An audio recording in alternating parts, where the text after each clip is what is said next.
sa Matthew chapter 11, verse 28 to 30. Ang ating pong tema ngayong September ay the call to rest, renew. Sige po, basahin po natin. Matthew 11:28. Ito pong nasa screen ay mabuting balita. Ang babasahin ko po ay King James Version. Magsiparito sa akin kayong lahat na nangapapagal at nangabibigat ang luba at kay aking pagpapahingahin. Pasanin ninyong aking pamatok at mag-aral kayo sa akin sapagkat ako'y maamo, mapagpakumbabang puso, masusumpungan ninyo ang kapahingan ng inyong kaluluwa. Sapagkat malambot ang aking pamatok at magaan ang aking pasang. Praise the Lord. Bless the reading of His Word. At pagpalain po, Panginoon, ang mga salitang ito na aming pagbubulay-bulayan sa araw nito. Dalayan po namin, O God, salamat na alam po namin na ang araw na ito, Panginoon, ay nais mo ng bawat isa ay magpaunlak ng invitation mo sa amin, Panginoon, sapagkat meron kang gagawin sa araw na ito, Panginoon. At dalayan din po namin yung aming mga kapatid na wala pa ngayon, pagmadaliin mo po sila, Panginoon, upang patuloy na sama-sama kaming magsalo-salo sa piging na inihanda mo sa araw na ito at sa pamamagitan ng salita na siyang aming pagkain espiritual na siyang patuloy na magbibigay sa amin ng kapahingahan at tunay na kagaanan sa aming mga kabigatan, kapahingahan sa aming mga kapaguran. Lord, marami pong salamat, pagpalain mo ang iyong mga salita sa umagang ito. Sa pangalan ni Jesus, Amen.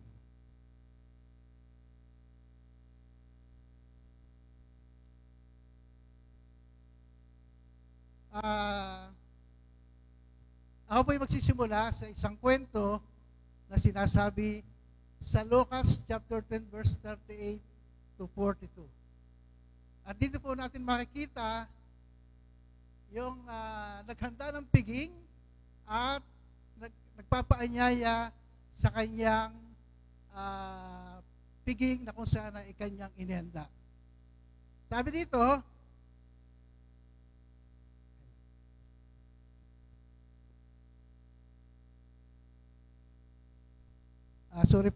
Lucas 14, verse 16 to 24. Sabi rito, datapwat sinabi niya sa kanya, may isang naghanda ng isang malaking hapunan at marami siyang inanyayahan. Sa panahon ng maghapon at sa panahon ng paghapon, ay sinugo niya ang kanyang mga alipin upang sabihin sa mga inanyayahan, magsiparito kayo sapagkat ang lahat ng bagay ay nakahanda na. At silang lahat ay parang isang nagpasimulang mga dahilan. Sa kanya ay sinabi ng una, bumili ako ng isang bukid at kailangan kong umalis at tingnan, pinamamanay ko sa iyo na ipagpaumanhin mo ako. At sinabi naman ng iba, bumili ako ng 5 magkatuwang na bakang lalaki, paroroon ako upang sila'y subukin, ipinamamanay ko sa iyo na ipagpaumanhinan mo ako. At sinabi ng iba, bago akong kasal, kaya nga hindi ako makakaparoon. At dumating ang alipin at sinaysay sa mga bagay na ito sa kanyang Panginoon nang magkagayon sa galit ng puno ng sambayan ay sinabi sa kanyang alipin, pumaroon kang madali sa mga lansangan at sa mga daang makikipot ng bayan at dalhin mo rito ang mga duka, ang mga pingkaw, ang mga bulag at ang mga pilay. At sinabi ng alipin, Panginoon, nagawa na po ang pinag-uutos mo at gayon may maluwag pa. At sinabi ng Panginoon sa alipin, pumaroon ka sa mga daan at sa mga bakuran, pilitin mo silang magsipasok upang mapuno ang aking bahay. Sapagkat sinasabi ko sa inyo, ang alinman sa mga taong inanyayahan ay hindi makatitikim ng aking hapunan. So babanggitin ko po uli yung naging ilustrasyon ko noong nakaraang mensahe na binigay ng Panginoon sa akin noon. Ito naman po yung opposite.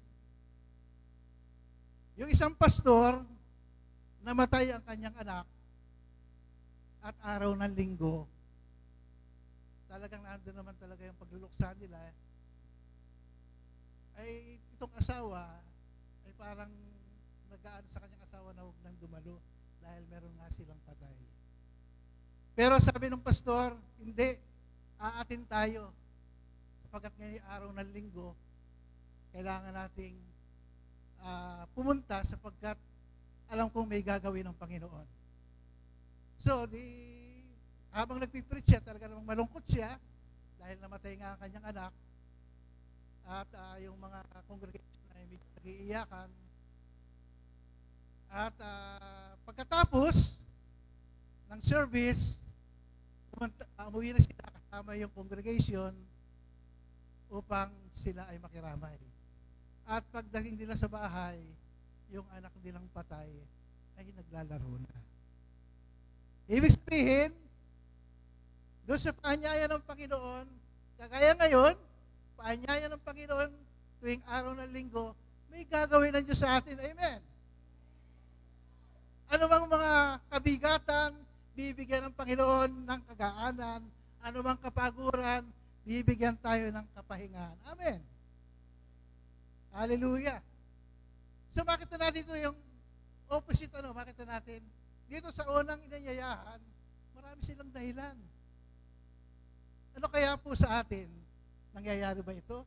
Na kung minsan ay may mga tayong dahilan? Na pwede naman, tapos bigyan natin ng priority ang araw ng linggo, pero minsan, nananaig pa rin sa atin yung mga bagay na dahilan.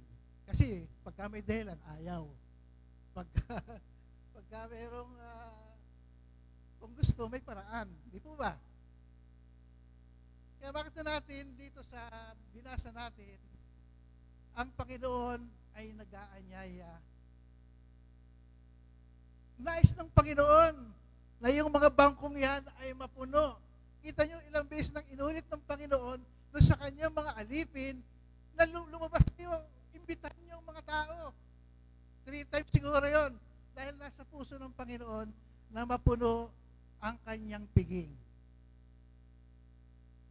Nais ng Panginoon na mapuno ang piging na ito. Amen. Bilang alipin ng Panginoon, bilang manggagawa ng Panginoon, ang dapat natin gawin?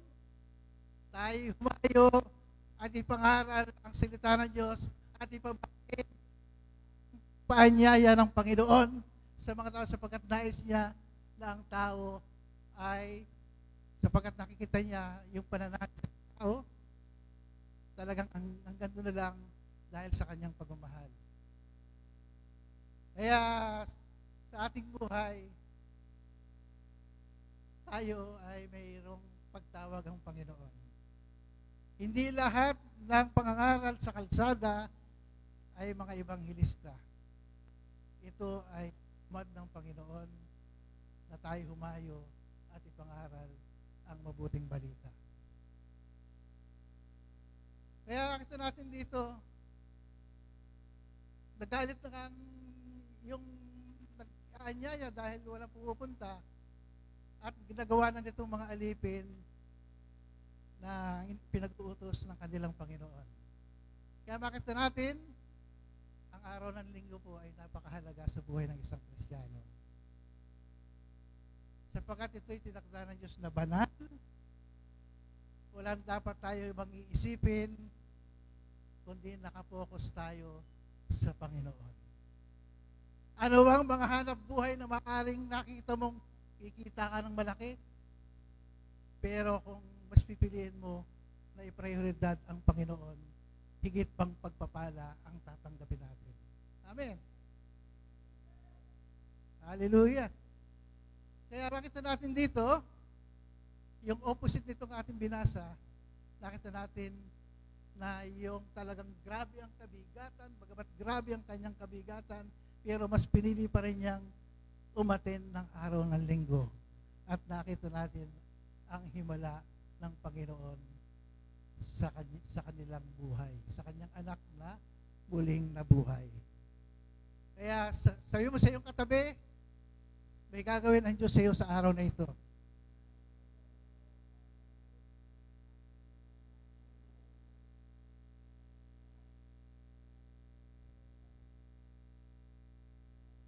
Sabi rito, sa una nating punto, ang sabi ron, come unto me. The words come, it appears 1,971 times sa King James Version. He calls us to Himself. Alam niyo ba ang paboritong word ng Panginoon? Ang paborito niyang word ay come unto me. Sa lahat ng gawain na ginagawa natin sa church, ang laging word ng Lord sa atin ay come unto me.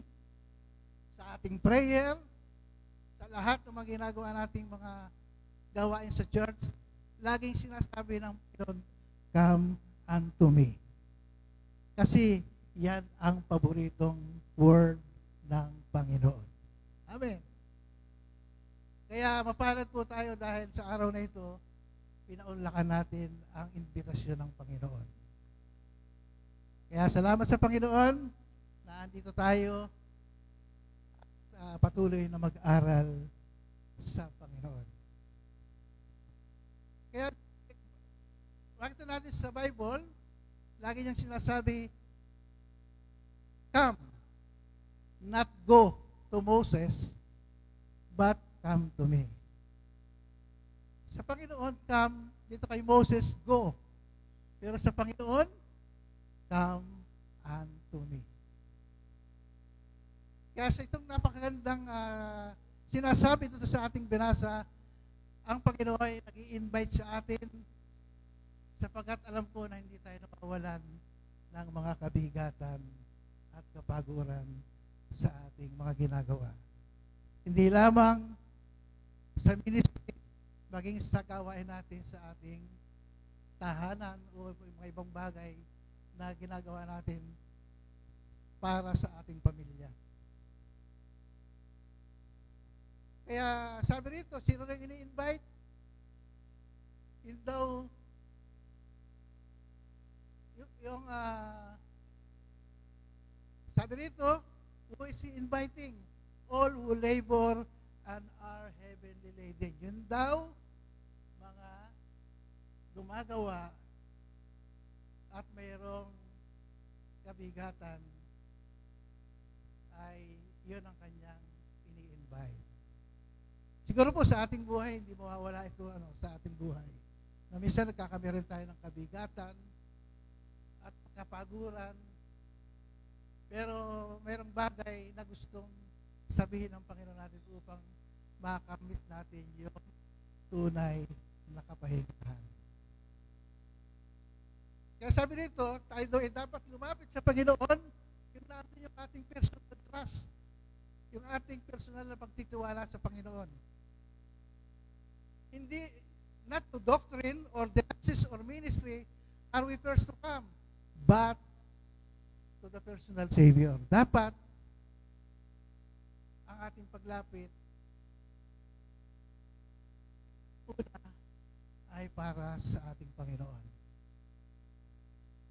Kaya nga sabi nito, ang lahat ng pagpapagal at kapaguran ay dumarating sa atin, pero hindi ito nalilimitahan ng ating pagtawag sa atin sa ministry, yung spiritual laboring natin, at maging lahat ng mga gawain na andun yung kapaguran ay tinatawag ng Panginoon. Kaya laging tumatawag ang Panginoon. Paano tayo lalapit sa Panginoon? Kailangan, paglapit natin sa Panginoon, una, dapat iwanan muna natin yung ating mga ginagawa, yung ating trabaho. At gusto ng Panginoon na ibaba natin sa Kanyang harapan yung mga gawain at tayo lumapit sa Kanya. Sa halip tayo ay lumapit sa Kanya. Kaya ang Panginoon sa ating paglapit, naghihintay siya na ibigay sa atin yung undeserved gift for our soul, yung malalim na kapayapaan na ating nilolongpor. Kasi mas gusto natin yung talaga andun tayo sa kapayapaan.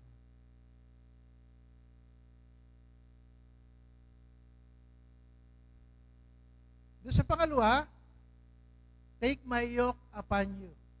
So makita po natin sa picture, yan yung babae, mayroong yoke, may dalawang nakasabit na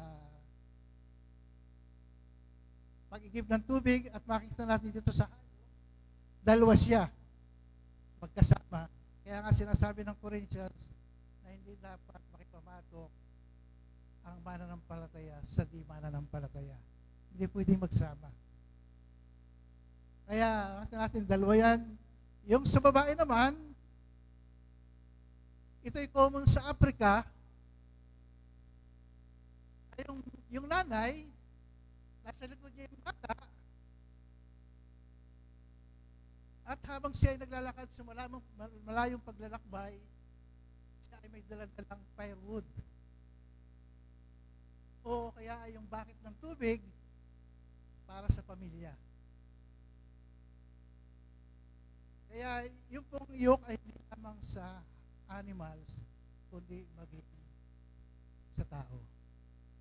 At kung titignan natin sa mahabang paglalakbay, may sulong na yung nanay, may nakasabit pa rito sa balikat, may sanggol pa na nasa kanyang likod, ay talaga naman pong napakabigat na dalahin. Andun yung talagang kabigatan, andun yung kapaguran, yung kapagalan, kasi maglalakbay sila ng malayo.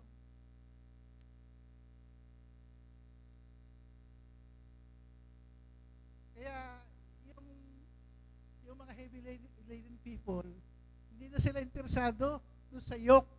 Kasi nga, andun na yung tamang kabigat, yung talagang, andun na yung kabigatan, yung sobra ng kabigatan, at halos hindi nila matimbang doon sa mga bagay na nangyayari sa difficulties of our life. Sa panahon ngayon, talagang napakarami ng kapaguran, kapagalan, at yung mga dinadala nating mga kabigatan. Ang panahon ngayon ay iba kaysa nung panahon ng araw. Ngayon ay patindi na ang takbo ng panahon. Kaya sinasabi ng Panginoon, samantalang, sabi rito, sinasabi ng Panginoon na ang kanyang pamatok ay magaan at madali. Samantala, habang nandun tayo sa yoke ng Panginoon,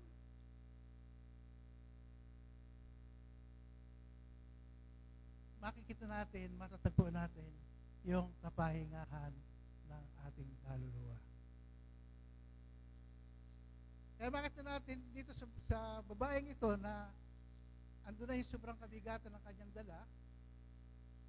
Makita natin dito, ito yung nagsisignify yung submission to another roles of authority. Kaya natin tayo ay, ang submission natin ay nasa Panginoon. Kaya anuman yung dinadala natin sa ating pamatok, tanitiyak natin na meron itong kagaanan, meron itong kapahingahan. Kaya hindi na interesado yung mga tao, andun yung mga kabigatan, kaya nga pagka nakangaral, minsan wala nang panahon ng tao, kung ang iniisip nila yung mga kanilang, lalo sa panahon yan, napakahirap ng buhay, ba't wala na silang panahon na makinig ng salita ng Diyos dyan, ay obserbado namin pagka kami nangangaral. Wala silang panahon kasi doon na nga yung problemado na sila, pero kung tutuusin, kung mas pakikinggan nila, mayroong gagawin ng Panginoon sa kanilang buhay. Amen. Bagamat tayo binibigyan ng Panginoon ng kapahingahan, pero hindi ibig sabihin ay hindi na tayo gagawa. Ang ibig sabihin, involved pa rin dito yung ating pagle-labor, yung ating paglilingkod, yung ating pagpapagal sa ating paglilingkod sa Panginoon.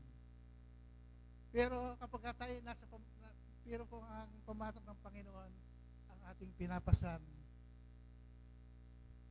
hindi tayo mahihirapan yung napakabigat na trabaho na halos maubos na ang lakas mo. Pero yung pumatok ng Panginoon ay pumatok ng Panginoon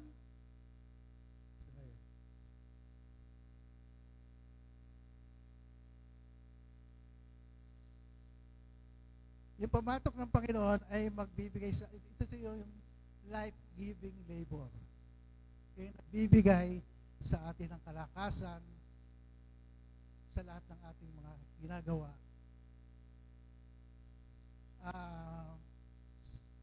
Bilang mga manggagawa ng Panginoon, marami nang binubuksan patuloy ang gawain ng Panginoon sa ating panahon. Sapagkat nakikita natin yung ating pananalangin ay tunay nga na nagkakameron na ng medyo nagkakameron na ng liwanag sapagkat yung ating ginagawa ay hindi nasasayang sapagkat yung ating ginagawa ay para tayo ay patuloy pang gamitin ng Panginoon. Kaya dapat mayroon daw ang Panginoon ay mayroong kabigatan, yung burden ay nilalagay sa atin na dapat nating dalahin. Dapat gawin natin ito nang mayroon na tayong kagalakan. Yung mayroon tayong full of joy sa ating ginagawa, sa ating yung pinapapasan sa atin ng Panginoon. Isa sa pinapasan sa atin ng Panginoon ay yung ating paglilingkod para sa ating kaluluwa. Kaya ito yung burden na pinapapasan sa atin ng Panginoon at ating pasanin yung yoke na ito at suotin natin ng may pag-asa sapagkat ito ang magbibigay ng pag-asa. Sapagkat ang pamatok na inilalagay ng Panginoon ay yung kanyang kabigatan para sa mga kaluluwa.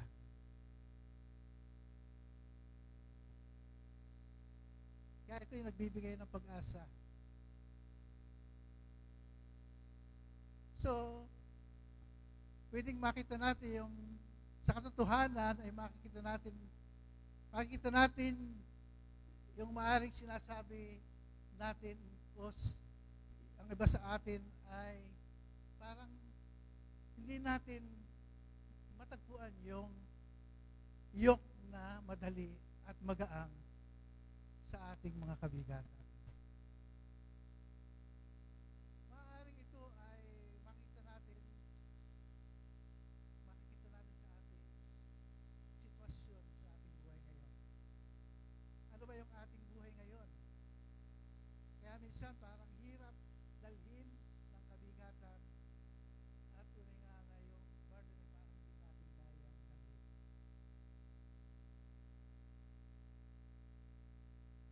Maaaring iba sa atin ay meron pa rin mga bagay na attachment sa mundo. Maaaring meron pa tayong mga reservation, hindi pa natin maibigay yung sacrifice kasi sa ating pananampalataya kasamang sakripisyo. Talagang sacrifice. Ang araw ng linggo ay talaga namang dapat i-sacrifice natin yung para sa Panginoon kaysa sa ating mga ibang mga tinatangkilik.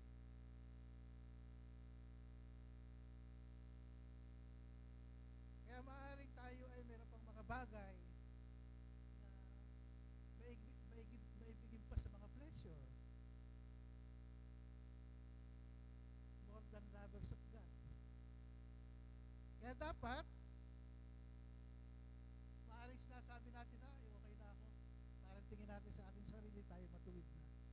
Pero di natin alam na yung ating sinasabi ay isang magiging kahihiyan.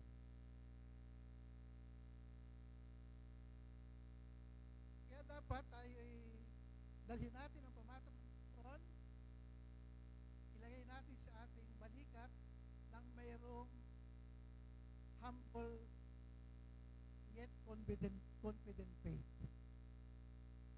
Kaya laging tayo, pag isus natin pamatok, dapat tayo ay mayroong humble yet confident faith.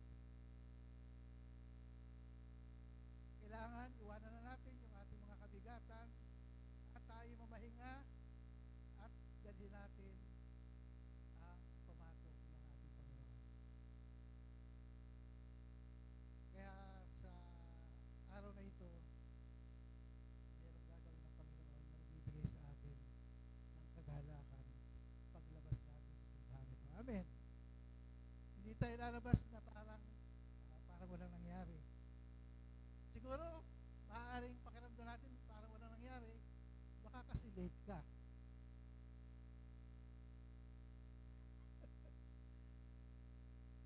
Kasi ang Panginoon ay tapat sa lahat ng bagay. Ang Panginoon ay tapat sa oras.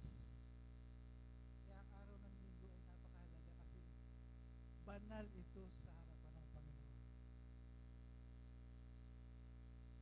Maaaring may mga dahilan kung bakit nalilate, pero dapat iwanan na natin yung ating comfort zone. Talagang ganapin na natin ng seryoso ang ating ginagawa para sa Panginoon. Amen. Hallelujah.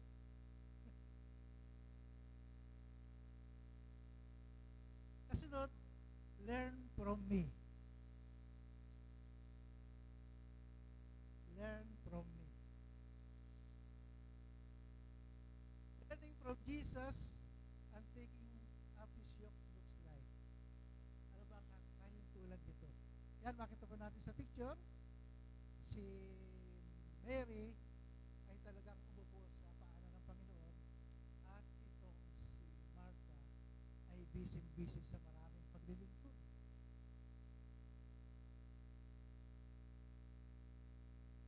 Kaya sabi doon sa Lucas chapter 10 verse 38 to 42, sabi rito, dumalaw si Jesus kina Martha at Maria. Si Jesus at ang kanyang mga alagad ay nagpatuloy sa kanilang paglalakbay at pumasok sa isang nayon. Malugod silang tinanggap sa tahanan ni Martha. May kapatid siyang Marian na naupo sa may paanan ng Panginoon upang makinig ng kanyang itinuturo. Si Martha na may abalang-abala sa paghahanda. Sabi rin sa King James, abalang-abala sa maraming paglilingkod. Kaya lumapit siya kay Jesus at nagsabi, Panginoon, bali wala po ba sa inyo na pinubabayan ako ng kapatid kong maghanda ng nag-iisa? Sabihan nga po ninyo, siyang tulungan naman ako. Bakit sinabi ng Panginoon sa kanya, Marta, Marta, nababalisa ka at abalang-abala sa maraming bagay. So ito po makikita natin yung picture.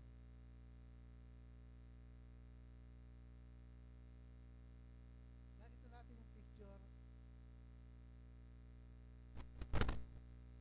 Minsan maraming nakadidistract sa ating ginagawa.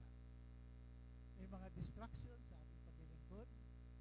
Minsan may mga bagay na parang mas iba pa yung nagiging priority dahil kagaya nung binasa natin ng una na marami silang dahilan dahil meron silang dapat asikasuhin. Kaya makita natin dito sa ating ginagawa sa ministry, dapat meron tayong panahon na tayo ay umuupo sa paanan ng Panginoon at mag-aral sa Kanya. Kumusta na po yung ating mga quiet time tuwing umaga? Nakakapanginig ba tayo sa Panginoon? O pag-gising natin, may araw na, maingay na ang paligid, distracted ka na, halos, makapanalain ka man, kunti na lang, at dahil ka kagad sa gawain ng ginagawa natin sa ministeryo. Kasi yung ating ginagawa sa ministry, para magkameron tayo talaga ng kagaanan na magawa ang pinagagawa ng Panginoon, hindi may kabigatan, sapagkat napakahirap sumunod pagka may mabigat, may kabigatan.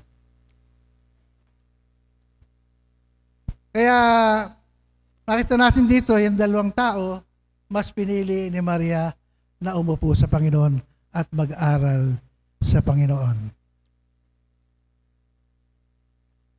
Kaya makita natin dito, si Mary ay umupo sa paanan ng Panginoon at nakinig sa mga itinuturo ng Panginoon, at si Mary ay mayroong natutunan sa Panginoon.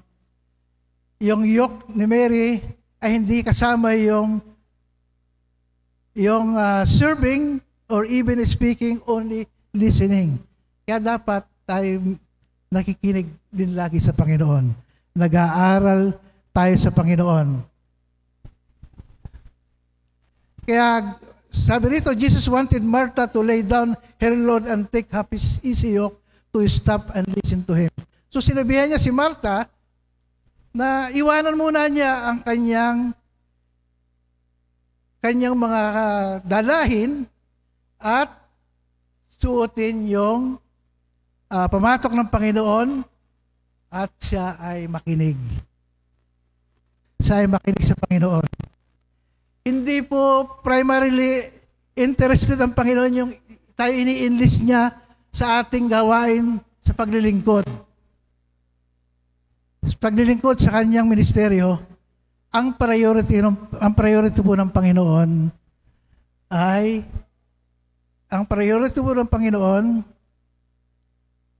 ay yung ating company. Hinahanap po ng Panginoon yan. Baka tayo gawa sa ministeryo, pero hindi tayo nauupo sa paanan ng Panginoon upang mag-aral at patuloy pang matuto upang ang mga bagay na ating gawain ay magawa natin ng mayroong kagaanan at mayroong madali na ating magagawa na tayo ay hindi makakaramdam ng pagod sapagkat tunay nga na ginagawa natin ito dahil inuuna natin na tayo ay makinig at mag-aral sa Panginoon. Amen. Kaya hindi primarily na interested ang Panginoon sa ating enlisting ng ating paglilingkod sa Kanya, kundi ang unang-unang mahalaga sa Panginoon ay yung ating company. Hinahanap ng Panginoon yan. Kaya dapat, sinasabi ng Panginoon na itigil muna natin yung ating asking you to cease your service for the moment and embrace stillness. Kaya dapat, iwanan muna natin ang ating mga paglilingkod. Nais niya na tayo makinig. Una, dapat tayo ay listen first, labor later. Kaya magiging magaang po ang ating paglilingkod kung tayo ay uunahin natin yung pananatili sa Panginoon at na tayo mag-aral sa Kanya. Ibig sabihin, yung yoke ng ating Panginoon at tayo matuto sa Kanya, mag-aral sa Kanya, ang ibig sabihin nito ay tayo laging makinig sa Kanyang mga salita. Amen. Kaya ngayong ating ng Gia, hindi lamang tayo nakikinig, kundi tayo ay nag-obey.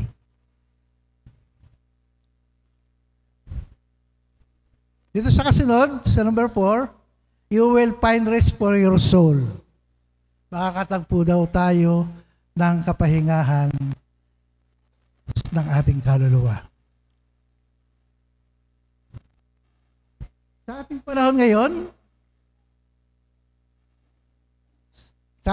yun, na sa dami ng ating mga kabisihan, kaya yung ating Panginoon patuloy na nananawagan, nag-i-invite na huminto muna tayo sa ating pagtatrabaho at tayo lumapit sa Kanya at tayo umupo sa Kanyang paanan at nais ng Panginoon na bigyan niya tayo ng kapahingahan.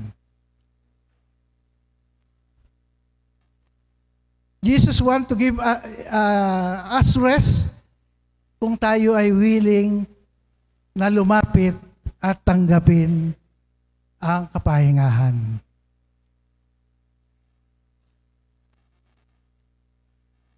Sa ating buhay, kailangan din naman natin talaga ng pahinga. Pero dapat tayo, yung ating pamamahinga, ay pamamahinga sa presensya ng Panginoon. At hindi lamang dito sa ino-offer niya, nung tinanggap natin ang Panginoon, ay hindi lamang nasusukat doon nung tanggapin natin ang kaligtasan. Ito yung offer ng Panginoon. Dapat tayo ay umano na sa ating sariling kakayanan, kundi tayo ay magtiwala sa ating Panginoon. It's a constant offer of fellowship. Learn from me, it's a reordering of priorities. Listen first, then labor in the strength that comes from sitting at His feet. Kaya makita natin ang constant offer ng Panginoon, yung ating fellowship. At tayo mag-aral sa Kanya at sabi niya, dapat i-reordering natin yung ating priorities. Dapat maging priorities natin ang maupo at makinig at mag-aral sa Panginoon. Amen. Kayon daw po dapat listen first, pagkatapos labor. Kaya yung ating paggawa, pagtatrabaho, yung ating kalakasan ay nagmumula doon sa pag-upo natin sa paanan ng Panginoon. Kaya napakahalaga po na ma-reordering natin yung ating priorities. Dapat magawa natin yung mga bagay na kalugod-lugod sa ating Panginoon. Na walang anumang compromising, walang anumang reservation, walang anumang hindi pa maiwan ng comfort zone, kundi tayo maupo sa Panginoon, mag-aral sa Kanya upang tunay nga na malaman natin yung ating ginagawa ay ayon sa kalooban ng ating Panginoon. Amen. Kaya napakahalaga po yung imbitasyon ng Panginoon. Kaya ang Panginoon ay nagsasabi, come unto me sa ating prayer meeting, sa ating mga activities sa ating church. Kasi po, ang mga activities na ito ay mahalaga. Lalong-lalo na po ang pananalangin. Kaya, lagi sinasabi ng Panginoon, come unto me. Sa ating paghayo, sa ating pangangaral, tayo ay servant ng Panginoon na gagamitin niya upang lumabas diyan sa kalsada at gamitin tayo ng Panginoon ng imbitasyon na nais ng Panginoon na mangyari. Kagaya sa ating church, nais ng Panginoon na mapuno ang piging na ito. Kaya, paano mapupuno ito? Kung hindi tayo lumalabas. Pero una, dapat maupo muna tayo sa paanan ng Panginoon. At saka natin gawin yung pinagagawa ng Panginoon. Makikita natin yung kagaanan, yung madali at talagang anuman yung mga bagay na ating nararanasan sa ating pangangaral, nagiging madali ito. Anuman yung ating kaharapin, na mga persecution o mga oposisyon, pero naandun yung kagaanan sa ating puso. Naandun yung kapahingahan sa ating kapaguran. talaga hindi rin naman biro ang nasa ministry ng Panginoon. Marami kang kakaharaping mga bagay na minsan hindi mo inaasahan. Pero kung tayo ay laging umuupo sa paanan ng Panginoon, nag-aral tayo sa Panginoon, lahat ng ating gagawin, siya yung magbibigay ng dapat nating gawin upang sa kabila ng mga bagay na ating kinakaharap ay naandun lagi ang katagumpayan. Amen. Kaya yun po ang paanyaya ng Panginoon na dapat tayo ay laging maupo sa paanan ng Panginoon. Kaya salamat sa Panginoon at may ginagawa siya sa buhay ng bawat isa sa atin. Ako po talagang dinesire ko na tuwing alas 3 ng madaling araw ay bumangon at mag-quiet time. Yun po ang talagang napakainam, tahimik na tahimik, fresh na fresh pang isip mo at talagang makakaupo ka sa paanan ng Panginoon upang tunay nga na tayo ay matuto, mag-aral sa Panginoon at sa gayon yung kapahingahan ng ating kaluluwa ay tunay nga na ating maranasan. Kaya sabi rito sa ating conclusion, meron daw dalawang kapahingahan sa ating mga Kristiyano na dapat nating ma-enjoy.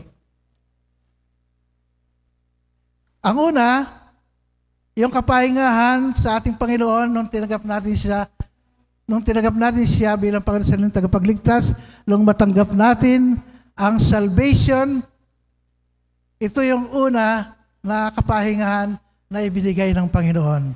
Nung tayo bagong Kristiyano, talaga namang di mo maintindihan, di malirip yung kagalakan mo. Talaga namang andun yung excitement mo na yung ginawa ng Diyos sa'yo, share ka ng Word of God. Eh ngayon po kaya, nagagawa pa ba natin yun? Yung talagang andun yung ating init, yung ating alab sa salita ng Diyos na nagtutulak sa atin para patuloy na ibahagi ang kaligtasan sa mga nawawalang kaluluwa. Ang kasunod, yung kapahingahan na matatagpuan natin sa pamatok ng Panginoon, at itong dalawang kapahingahan ito ay meron talagang di mo malirip na kasiyahan na ating may enjoy.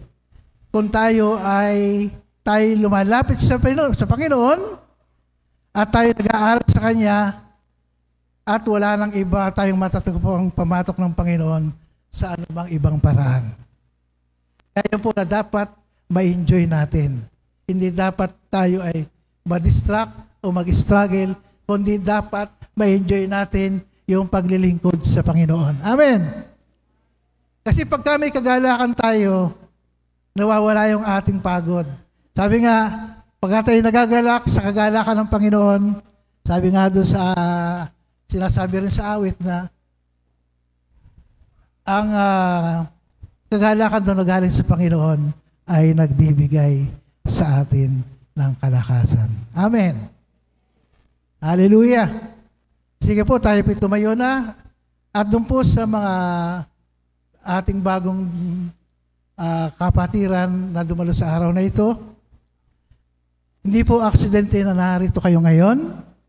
At salamat na natagpuan nyo yung invitasyon ng Panginoon sa araw na ito.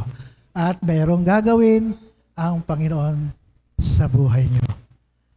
Maging yung nando po sa online na mayroong kabigatan, kapaguran, at mga bagay na mga dalahin, yung pong ating diniscuss sa araw na ito po yung magbibigay sa atin ng kasagutan sa lahat ng mga bagay na kabigatan at kapaguran sa ating buhay. Hallelujah. Maraming salamat po, Panginoon, sa aming dalawang kapatid na narito ngayon, at alam po namin na hindi aksidente na sila ay naririto sapagkat mayroon kang plano at layunin sa kanilang mga buhay.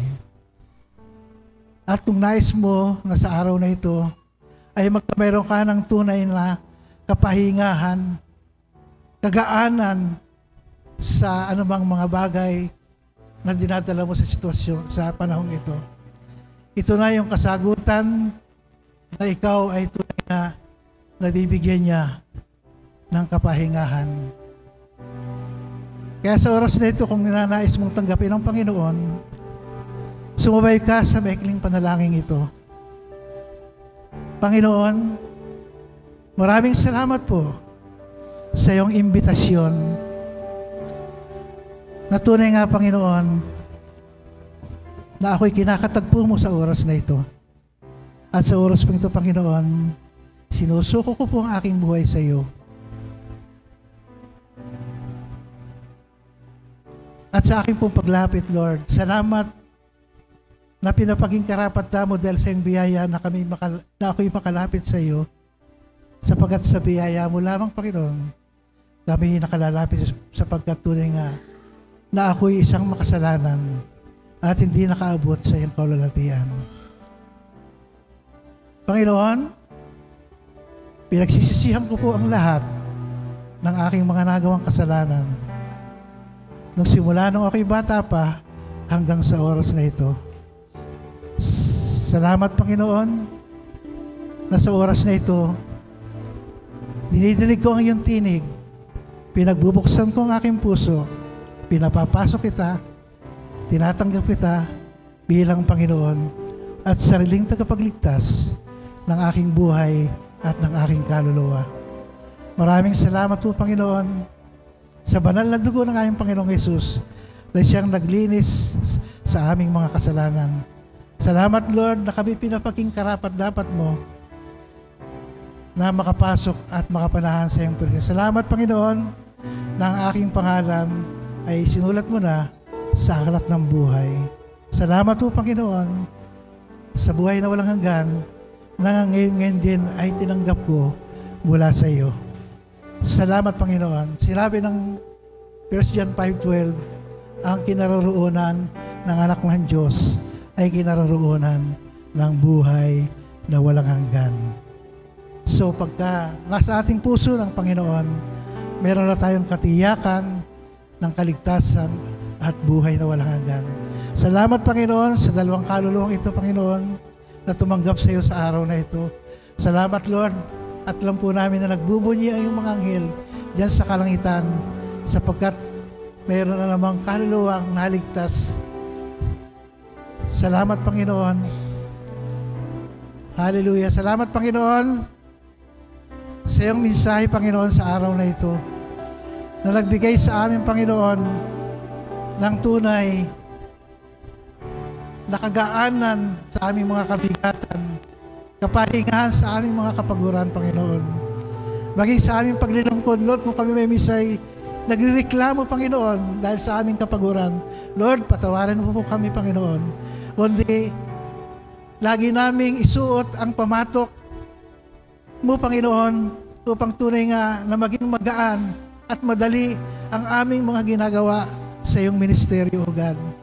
Salamat po, Panginoon, na alam po namin na higit pa sa aming tinanggap na mensahe ngayon, higit pa ang gagawin mo, Panginoon, sa buhay ng bawat sa amin, O God. Salamat, Panginoon, na ikaw yung Diyos na siyang aming kapayapaan, O God. Patuloy mong pagpalain, Lord God, na nawa ang mga aming pag-aaral sa iyong paanan, Panginoon, ay patuloy, Lord God, na matatak sa aming isip, matatak sa aming puso, upang sa bawat araw, Panginoon, ang salita mo ang nakatago sa aming puso, upang huwag kaming magkasala laban sa iyo. Salamat, Panginoon, sa araw na ito. Pinupuri ka namin, pinapasalamatan. Salamat, Lord God, sa lahat ng mga pagpapala na ibinuhos mo sa aming kalagitnaan. Salamat, Lord God, sa katugunan ng lahat ng aming mga pangangailangan sa araw na ito, Panginoon. Salamat, Lord God, sa pagpapalang espiritual na patuloy, Lord, na ma-reordering namin ang aming priorities, na masigit ka namin bigyan ng unang panahon sa aming buhay upang tunay nga, Panginoon, na kami makapaglingkod ng tunay na may madali at may kagaanan, Panginoon. Salamat po, O Diyos, sa aming paglabas, Panginoon. Baunin namin ang iyong mga salita, Panginoon. Sa buong sanlinggong muli na kami tatahak, patuloy kaming makapamuhay ayon sa aming narinig sa iyo, Panginoon, sa iyong mga salita, O God. Salamat po, Panginoon, at patuloy namin dalangin na ang patuloy na mapagtagumpayan namin ang anumang bagay na aming kinakaharap, Panginoon, sa aming paglilingkod, Panginoon. Salamat na sa araw na ito, pagpalain mo ang bawat isa. Sa iyo po namin, binabalik ang lahat ng papuri at pasasalamat. Sa pangalan naman ng iyong anak na si Jesus, ito po ang aming panalangin. Amen.